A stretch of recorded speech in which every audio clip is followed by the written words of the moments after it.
الحمد لله نحمده ونستعينه ونستغفره ونعوذ بالله من شرور أنفسنا ومن سيئات أعمالنا من يهده الله فلا مضل له ومن يضلل فلا هادي له وأشهد أن لا إله إلا الله وحده لا شريك له وأشهد أن محمدا عبده ورسوله يا أيها الذين آمنوا اتقوا الله حق تقاته ولا تموتن إلا وأنتم مسلمون يا أيها الناس اتقوا ربكم الذي خلقكم من نفس واحدة وخلق منها زوجها وبث منهما رجالا كثيرا ونساء واتقوا الله الذي تساءلون به والأرحام إن الله كان عليكم رقيبا يا أيها الذين آمنوا اتقوا الله وقولوا قولا سديدا يصلح لكم أعمالكم ويغفر لكم ذنوبكم ومن يطع الله ورسوله فقد فاز فوزا عظيما أما بعد فإن خير الحديث كتاب الله وخير الهدي هدي محمد صلى الله عليه وسلم وشر الأمور محدثاتها وكل محدثة بدعة وكل بدعة ضلالة وكل ضلالة في النار أعوذ بالله من الشيطان الرجيم بسم الله الرحمن الرحيم كمثل الشيطان إذ قال للإنسان اكفر فلما كفر قال إني بريء منك إني أخاف الله رب العالمين. معزز حاضرین جمعہ، دینی و ملی بھائیوں، محترم بزرگوں، انسان اپنی زندگی میں اس بات کی کوشش کرتا ہے کہ اس کے دشمن کم سے کم، یا ہو سکے تو دشمن ہوں ہی نہ، اس لیے کہ دشمنوں کا ہونا انسان کے لیے سوائے تکلیف کے، مصیبت کے، پریشانی کے اور کچھ نہیں. لیکن انسان چاہے جتنی بھی کوشش کر لے، جتنا بھی اچھا بن جائے، ایک دشمن ایسا ہے کہ انسان اسے چھٹکارا نہیں پا سکتا. کیوں؟ کیونکہ وہ دشمن انسان کی رگوں میں خون کی طرح دوڑتا ہے، اور یہ وہی دشمن ہے جسے ہم شیطان مردود کہتے ہیں. اللہ کے پیارے نبی جناب محمد رسول اللہ صلی اللہ علیہ وسلم فرماتے ہیں، ان الشیطان یجری من احدکم مجری الدم. شیطان خون کی طرح دوڑتا ہے، جیسے تمہارے بدن میں خون دوڑتا ہے ویسے شیطان دوڑتا ہے. علماء نے لکھا ہے کہ اس حدیث کا دو مطلب ہے. ایک مطلب تو یہ ہے کہ واقعی میں ہمارے بدن میں جیسے خون دوڑ رہا ہے ویسے شیطان دوڑتا ہے، جو ظاہری مطلب ہے. اور دوسرا مطلب اس حدیث کا یہ ہے کہ جیسے ہمارے بدن میں، ہماری رگوں میں جو خون دوڑ رہا ہے وہ ہمیشہ ہر وقت ہمارے ساتھ رہتا ہے، ویسے شیطان بھی ہمیشہ ہمارے ساتھ رہتا ہے. ہمیں بہکانے کے لیے، ہمارے ذہن و دماغ میں وسوسہ ڈالنے کے لیے، غلط خیالات ڈالنے کے لیے شیطان ہر وقت لگا. اللہ کے پیارے نبی صلی اللہ علیہ وسلم رمضان کے مہینے میں اعتکاف میں بیٹھے ہوئے، آپ کی بیوی حضرت صفیہ آپ سے ملنے کے لیے آتی ہے۔ اللہ کے نبی اپنی بیوی سے ضروری بات چیت کرتے ہیں اور ان کو مسجد کے دروازے تک چھوڑنے جاتے ہیں۔ اچانک وہاں سے دو صحابہ کرام کا گزر ہوتا ہے۔ اللہ کے نبی صلی اللہ علیہ وسلم ان دونوں کو بلاتے ہیں، کہتے رکو ادھر آؤ۔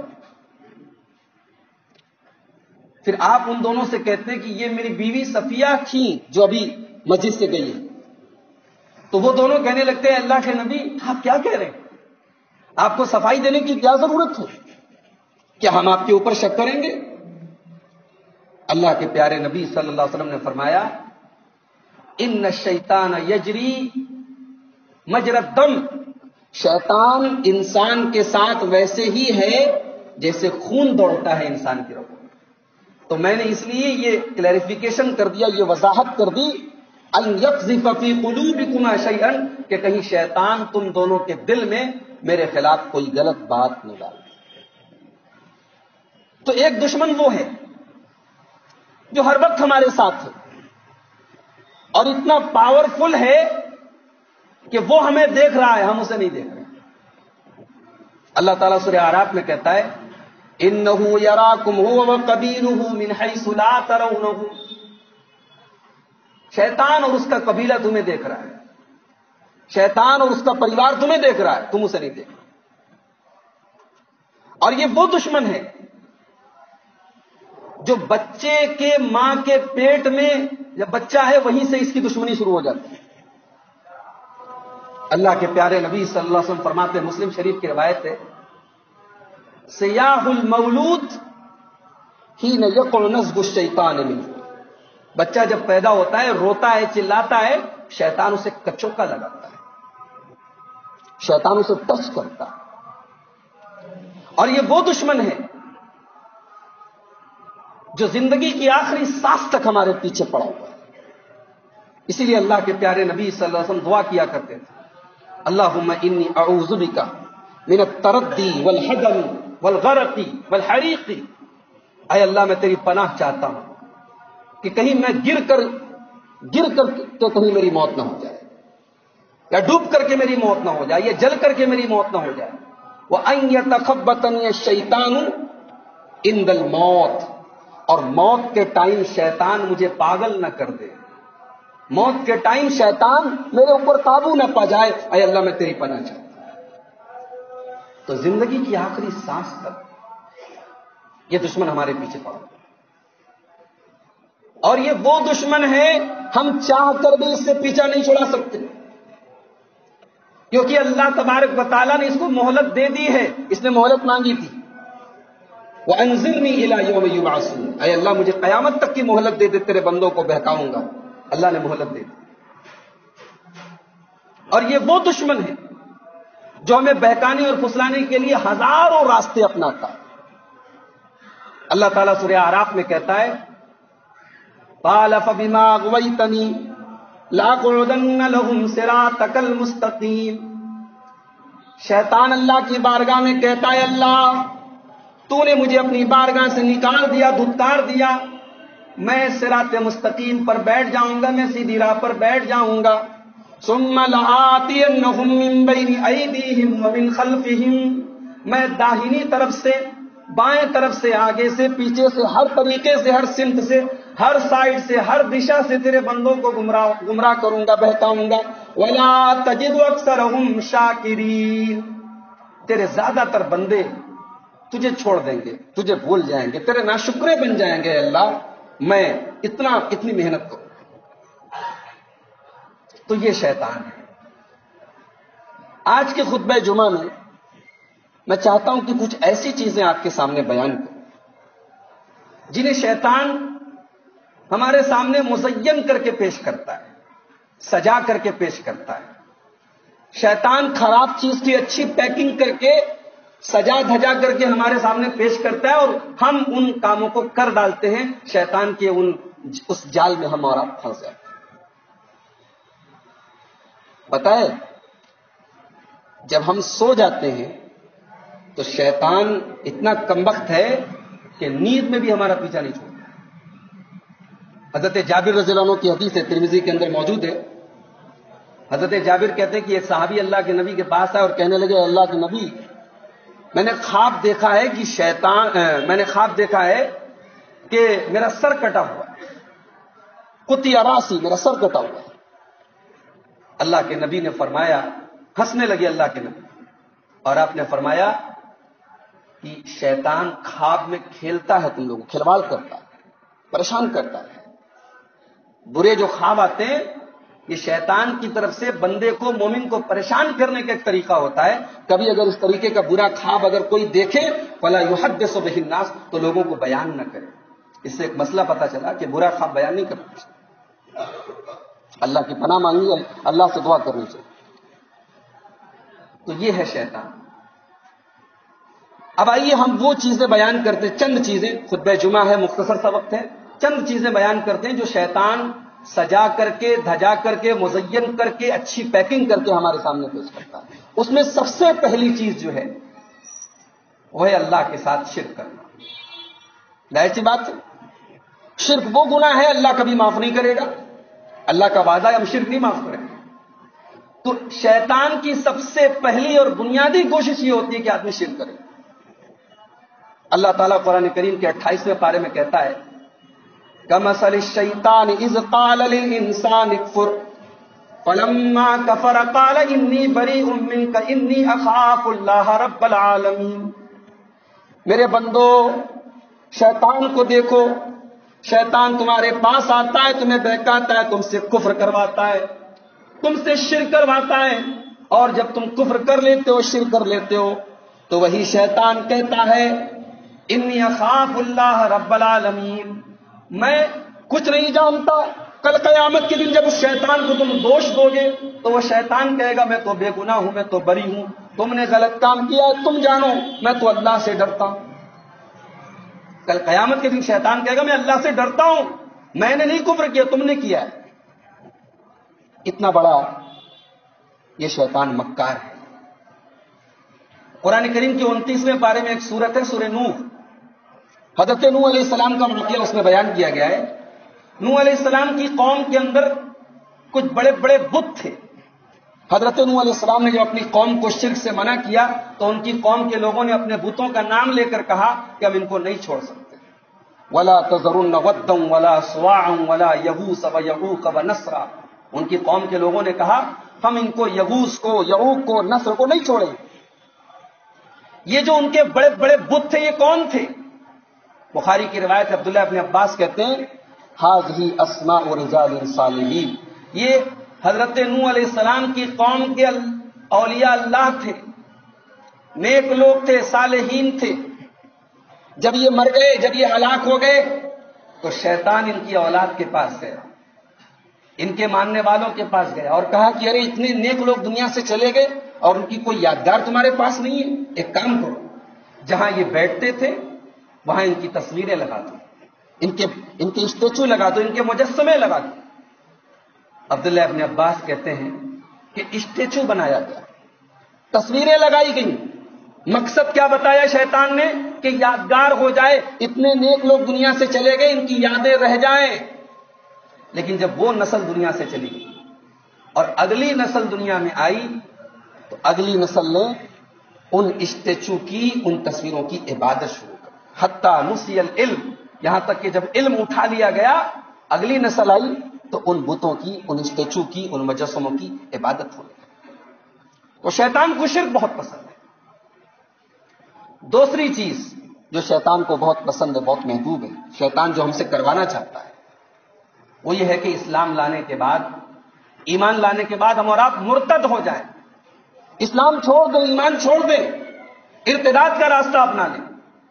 آج کل دیکھیں آپ، خبریں آتی رہتی ہیں، کتنی مسلمان لڑکیاں ہیں، کالجوں میں پڑھتی ہیں، اسکولوں میں پڑھتی ہیں، یونیورسٹیز میں پڑھتی ہیں، کسی غیر مسلم لڑکے سے محبت کا چکر چلا اور پھر اس کے بعد بھاگ کر کے اس سے شادی کی اور اس کا مذہب بھی قبول کر لیا، مرتد ہو گئی، اپنے پورے معاشرے اور پورے سماج کے لیے کلنک بن گئی. اس طریقے کے واقعات آج کل بہت سننے میں آ رہے ہیں.